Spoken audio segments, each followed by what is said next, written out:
Bienvenidos a Planeta V México Sin Filtros. Yo soy Lore Alvarado, coach de salud hormonal, y el día de hoy estoy muy contenta porque tenemos un tema muy interesante que creo que a ninguna nos deja ajenas, y para ello tenemos con nosotros a la doctora Perla Gamboa. Perla, ¿cómo estás?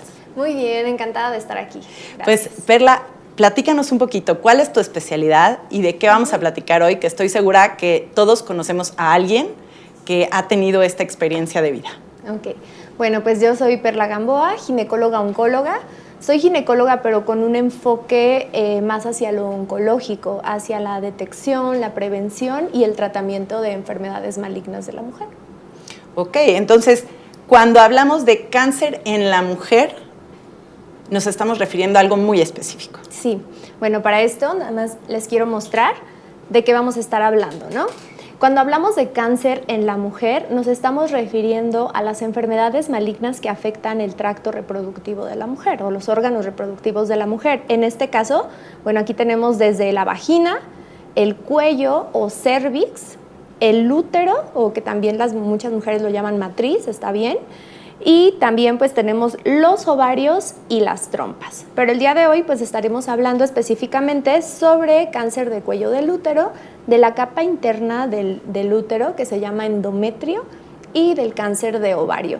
Esto es importante porque, por ejemplo, podríamos pensar, bueno, el cáncer de mama también es un cáncer ginecológico, pero los hombres también tienen mamas. Entonces, pues ya no podemos decir que el cáncer de mama es exclusivo de la mujer. ¿Sí? Ok, y qué padre que nos trajiste porque muchas veces las mujeres no alcanzamos a entender cómo está nuestra anatomía, claro, ¿no? Sí, y también muy importante que no demos por hecho que la paciente sabe de a qué nos estamos refiriendo, sino siempre explicarles con todos los recursos que se puedan de qué órgano estamos hablando. Si le decimos que le vamos a hacer un Papá Nicolau, pues que la paciente sepa de dónde vamos a tomar la muestra. Si vamos a revisar el endometrio con el ultrasonido, que ella sepa qué es lo que estamos haciendo, porque pues esto la va a incorporar a tener un mejor cuidado de la salud, y pues si se sabe qué partes tenemos, pues eso es mucho mejor, ¿no? Siempre la educación. Y además esto nos quita muchos miedos, ¿no? Claro, porque exacto. Cuando no sabemos ni de qué nos están hablando, creo que nuestra cabeza empieza a volar y empezamos con mucho más angustia, estados emocionales más alterados, y creo que esto nos permite dar un abordaje más responsable también, ¿no? Que nosotras tomemos la responsabilidad de conocer nuestro cuerpo, saber y preguntar si su médico o su médica les está diciendo algo que no entienden. Por favor, pregunten, porque a veces, como los vemos de bata blanca, nos dan un poco de miedo, nos intimidamos porque es la autoridad y no preguntamos, pero es nuestro cuerpo y la responsabilidad no recae sobre el médico únicamente, es también nuestra responsabilidad, ¿no? Entonces, muchas gracias por traernos a presentar esta belleza. Y te quería preguntar, ¿qué tipos de cánceres se pueden detectar con suficiente tiempo o qué prevención podemos tener también para saber que estamos cuidándonos y que no nos vamos a enterar que tenemos un cáncer cuando ya no hay nada que hacer? Bueno, todos los cánceres dan síntomas, ¿no? Antes de que incluso de que aparezcan, pero lo más importante es hacernos pruebas de tamizaje. Esta palabra a lo mejor es muy desconocida para la mayoría de las pacientes, pero nosotros tenemos que enseñarles qué significa. Una prueba de tamizaje es una prueba relativamente sencilla y accesible que podemos realizar en todos los pacientes sanos. Por ejemplo, el Papá Nicolau. El Papá Nicolau pues, es un estudio que nos lo hacemos año con año para detectar lesiones que nos pueden estar hablando de que ahí se está formando un cáncer. Entonces, el cáncer del cuello del útero es de los que sí tiene pruebas de tamizaje.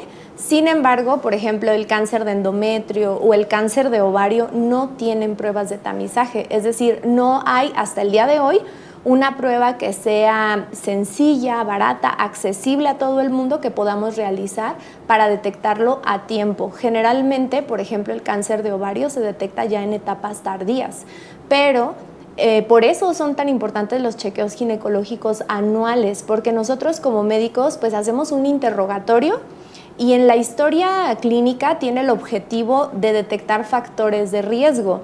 Si nosotros detectamos que la paciente tiene un factor de riesgo para cáncer de endometrio, para cáncer de ovario, entonces ese ya es un foquito rojo que nos avisa que a esa paciente pues hay que tenerle más atención en que cada vez que venga a nuestra consulta pues estar checando esos órganos. Pero realmente de estos 3 tipos de cáncer que te mencioné, solamente el cáncer cervicouterino es el que tiene una prueba para detectar a tiempo la enfermedad, que es el Papá Nicolau.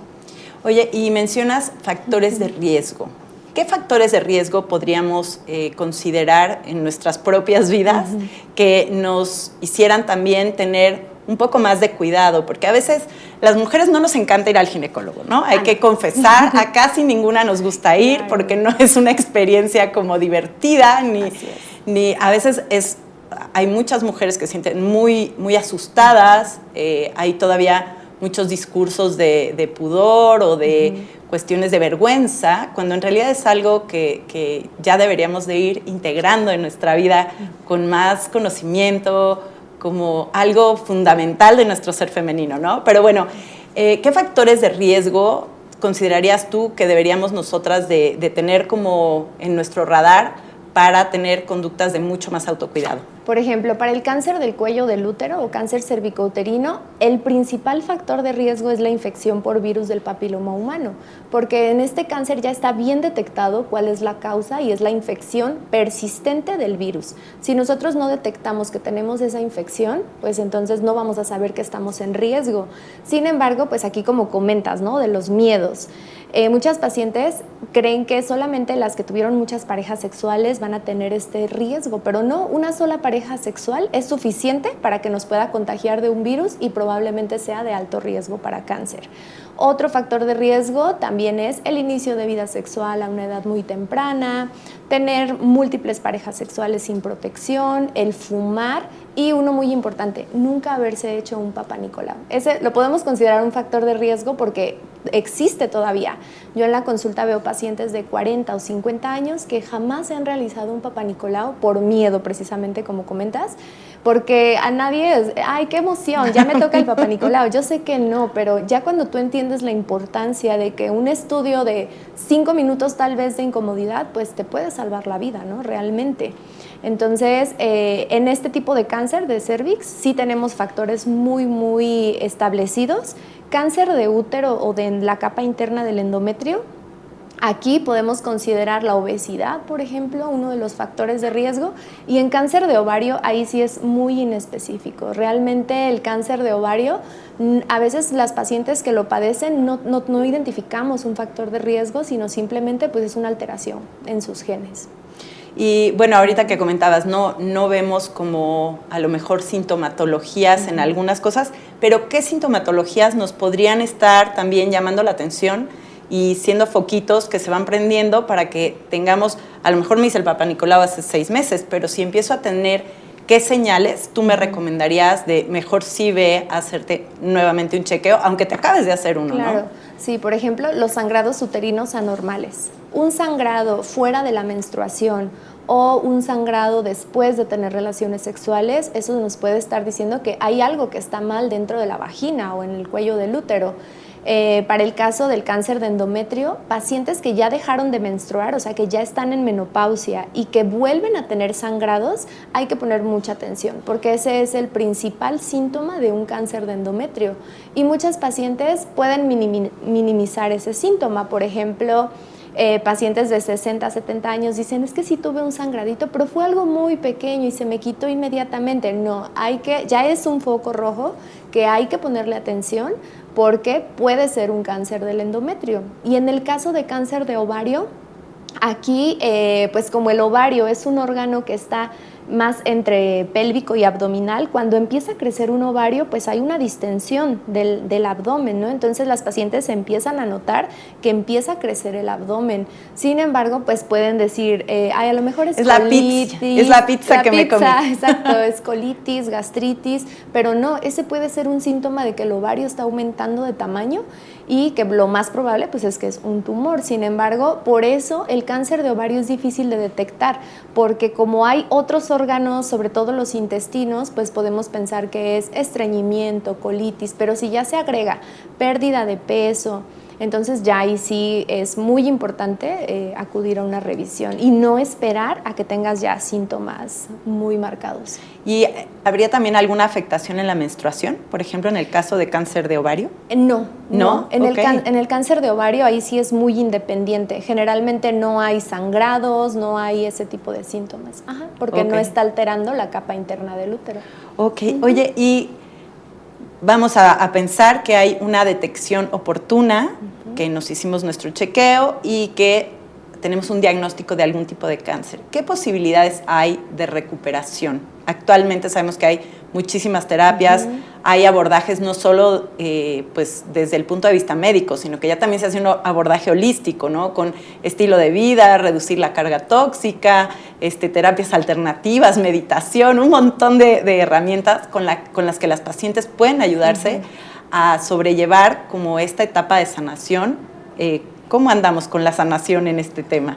Bueno, aquí la clave es detectarlo lo más temprano posible, ¿sí? Entonces, siempre y cuando se detecte en una etapa temprana, ¿a qué llamamos etapa temprana? Que está localizado en el órgano. Cuando ya el tumor se sale del lugar, esos ya son cánceres avanzados que no tienen oportunidad de una cirugía, ¿sí? Por ejemplo, vamos a regresar al modelito. En el caso del cáncer de cuello del útero, hablamos de una etapa temprana cuando es un tumor de menos de 4 centímetros que no está afectando las paredes de la vagina. Ese es un tumor que todavía se puede quitar con cirugía y a la paciente le va muy bien si lo quitamos con cirugía. Posteriormente veremos si necesita quimio o radio. En el caso del cáncer del endometrio, este es un cáncer que en cuanto lo detectamos, todo es a través de biopsia, ¿no? Ya tenemos una biopsia, ya tenemos corroborado el cáncer. El cáncer del endometrio, el tratamiento quirúrgico basta con retirar la matriz, los ovarios y las trompas. Y en el caso del cáncer de ovario también, o sea, si lo detectamos a tiempo, lo primero es retirar el órgano. Sin embargo, como te comento que en el caso del cáncer de ovario, pues se confunde con otras enfermedades, generalmente no lo detectamos a tiempo y pues ahí sí la paciente primero debe de ir a quimioterapia para disminuir la carga tumoral y después operar. Pero sí, o sea, siempre las terapias, los tratamientos alternativos pues nos pueden ayudar, pero siempre siendo muy claros con el paciente que no pueden dejar su tratamiento primario. ¿Sí? Pero sí ayuda totalmente. Sí. La paz interior siempre nos ayuda a tomar mejores decisiones y a estar mejor. Muy bien, ¿qué podríamos hacer como mujeres para prevenir este cáncer o estos cánceres? Bueno, pues primero hablar de todo esto, como lo estamos haciendo, la educación, siempre educar. Esta es una herramienta que pues es un factor de cambio, pero en el caso ya muy concreto del cáncer del cuello del útero, ese es el cáncer más prevenible de todos, porque contamos con detección temprana mediante el Papá Nicolau. Contamos con vacunación, o sea, si nosotros nos vacunamos contra el virus de papiloma humano, podemos evitar que se forme una lesión precancerosa y evitar llegar a tener un tumor. Entonces, la vacunación es lo más importante. Evitar fumar, tener el mejor estilo de vida que se pueda para evitar la obesidad y pues acudir a los chequeos constantes. Eso es lo que podemos hacer para evitar tener una enfermedad de estas. Oye, y hay muchas mujeres que le tienen muchísimo miedo a las terapias hormonales por esta cuestión de que pues en esta iniciativa que se hizo hace más de 20 años hubo esta idea de que aumentaba el cáncer. ¿Cómo estamos ahorita respecto a hace 20 años, el tipo de hormonas que se usaban, las hormonas que hay ahora, el tipo de abordaje que se da ahora? ¿Todavía tenemos que estar tan asustadas de este tema? ¿O? No, para nada. O sea, una terapia de reemplazo hormonal bien indicada, o sea, eligiendo a la paciente adecuada, nos puede ayudar a prevenir osteoporosis y nos puede ayudar también a evitar enfermedades cardiovasculares. Entonces, sí tenemos que hacer nuevamente ese trabajo con las pacientes de no satanizar la terapia de reemplazo hormonal, pero siempre bien indicada. Anteriormente, como no había tanto control o no se sabía que ocasionaba un cáncer, entonces pues es prueba y error, ¿no? Así es como se descubren todos los medicamentos y tratamientos. Pero actualmente no, ya las pacientes pacientes ya van perdiendo ese miedo, y si les explicamos realmente que tiene muchos beneficios, y si ella no tiene factores de riesgo para no usar terapia, sí se puede indicar, y la verdad es que pues, sí nos puede ayudar muchísimo, y no es que te va a ocasionar un cáncer mientras se indique de forma controlada. Pues sí, creo que esas son como muy buenas noticias, ¿no? Porque a veces le tenemos mucho miedo al cáncer, pero se nos olvida que la principal causa de muerte es cardiovascular, ¿no? Exacto. Entonces, como que por ahí podíamos prevenir otras cosas también, junto con el estilo de vida y, como dices, ¿no? Acompañadas de un profesional de la salud que sepa quién es candidata y en quién, pues, no es una vía como posible, ¿no? Sí, y justo lo que comentas de las enfermedades cardiovasculares como primera causa de muerte, o sea, cómo es algo muy paradójico, ¿no? Que le tenemos un pavor hacia la palabra cáncer, pero pues se mueren más personas de accidentes cerebrovasculares, y a eso no le tenemos miedo, y andamos ahí por la vida sin cuidar nuestra salud física, mental, y pues bueno, entonces hay que desestigmatizar también a la enfermedad, al cáncer, ¿sí? El cáncer pues es una enfermedad como todas, pero tenemos que pues, educar a los pacientes. Sí, hay unas como que creo que el marketing nos ha hecho que les tengamos más miedo que otras. Sí. Hablando de este miedo, ¿cuáles son las barreras que tú notas en tus pacientes que hacen que evitan que se acerquen a hacerse estos chequeos o a tomar los estudios? No sé si de pronto les mandas estudios y no se los hacen. Claro. No sé, cuéntanos un poquito. Sí, o sea, justo lo que estamos hablando, el principal, el miedo. Sí, hay muchas pacientes que yo cuando las interrogo, ¿y desde cuándo te detectaste que te está creciendo el abdomen? No, pues ya desde hace más de un año, pero tenía miedo de saber qué es lo que estaba pasando. Entonces, sí tenemos que trabajar muchísimo para pues lograr disminuir esa sensación de ir al médico y me va a pasar algo o voy a tener un diagnóstico. Para eso vamos al médico, ¿no? Se supone, para evitar tener un diagnóstico ya tardío. Entonces, creo que ese es el primero, la desinformación también. Y por último, creo que la falta de acceso a los servicios de salud, porque a pesar de que podemos pensar que estos estudios están al alcance de todos, todavía hay muchas mujeres que no tienen acceso a un Papá Nicolau anual, a una mastografía. Entonces, nuestro sistema de salud se ha basado mucho como en la curación y hemos descuidado bastante la prevención, que debería de ser el pilar fundamental. Claro. O sea, el médico de la familia debería de ser el personaje más importante y pues sin embargo sabemos que ahorita pensamos, si me dan el antibiótico más caro, me voy a curar, cuando pues no, ni pensar en la prevención, o no queremos invertir en nuestra prevención. Sí, por ahí una amiga decía, si crees que la salud es cara, espérate que te enfermes, ¿no? Exacto. Entonces, tener de pronto estas actitudes más proactivas hacia nuestro cuidado personal y, como dices, no tenerle miedo a la revisión anual. Miedo nos debería de dar llegar 10 años después a ver qué encontramos. Entonces, bueno, echarle ganas, yo sé que es algo que a todas nos intimida un poco, pero echarle ganas a ir cada año nos pone en una mejor situación. O sea, si hay algo que no está bien, de todos modos lo vamos a saber. Claro. Solo es saberlo con suficiente tiempo para poderlo resolver, ¿no? ¿Cómo consideras que podríamos apoyar a cambiar estas narrativas y a que las narrativas de prevención, la educación, todo esto se acerque a las comunidades, que haya más, pues más acceso también, ¿no?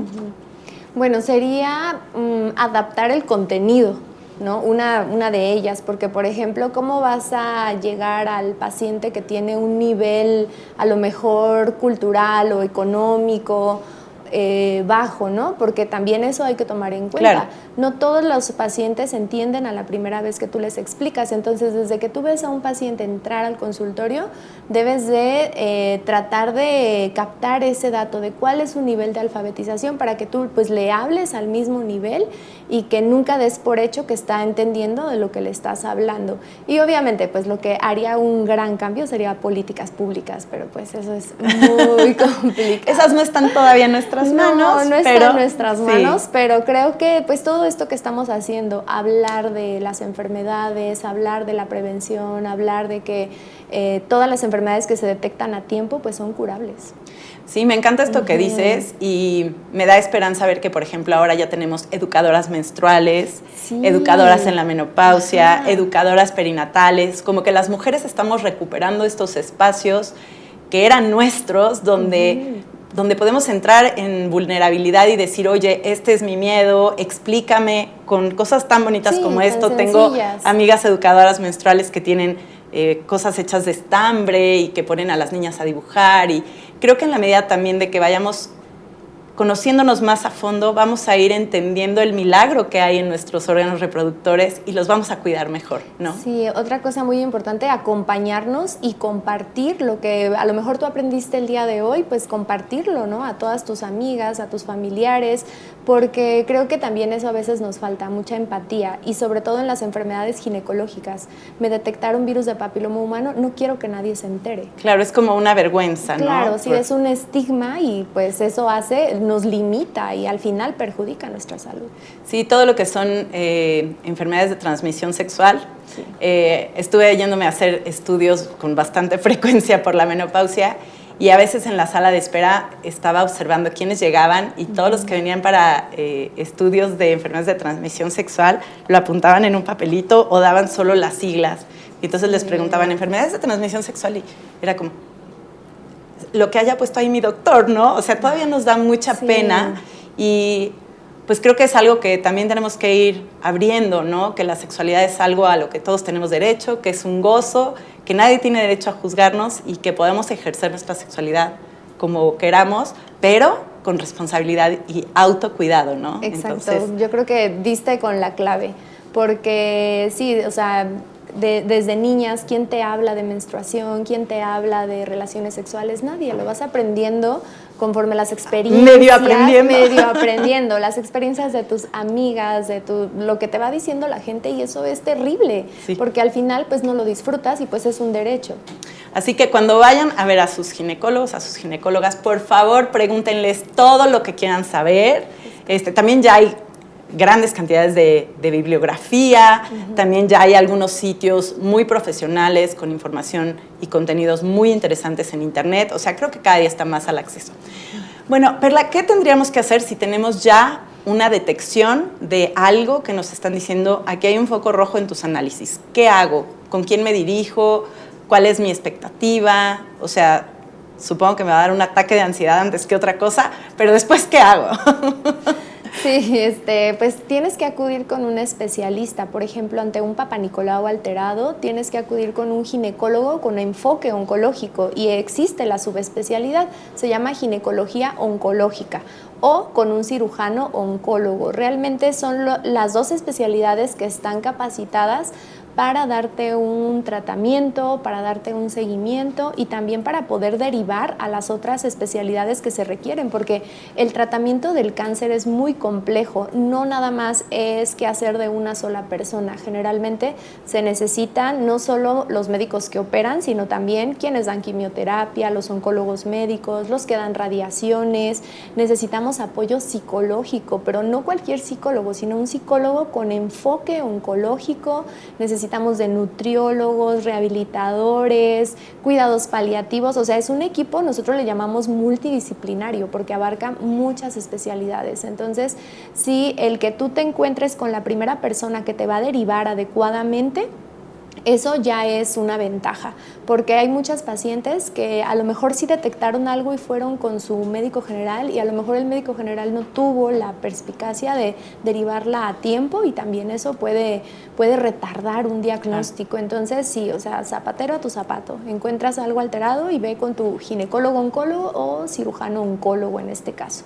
Y como les hemos dicho en otros capítulos de Planeta V, no conformarnos, ¿no? No decir como, ay, pues es que creo que el doctor dijo, pero no estoy segura, ¿no? O sea, siempre buscar una segunda opinión, siempre importante, hasta que estemos muy tranquilas de que tenemos toda la información para tomar las decisiones que nos van a dar paz, ¿no? Me gusta una ginecóloga que se llama Christiane Northrup, que es como de los 90s, pero ella decía, yo veo que cuando una mujer tomó una decisión aunque sean dos malas opciones, pero ella pudo tomar la decisión con información y con conciencia y con responsabilidad, todo el desarrollo de su elección es mucho mejor que cuando le viene una imposición de esto es lo que se va a hacer, porque entonces hay como esta sensación de impotencia, de ignorancia, de miedo. En cambio, cuando hay información, las mujeres estamos paradas en un mucho mejor lugar.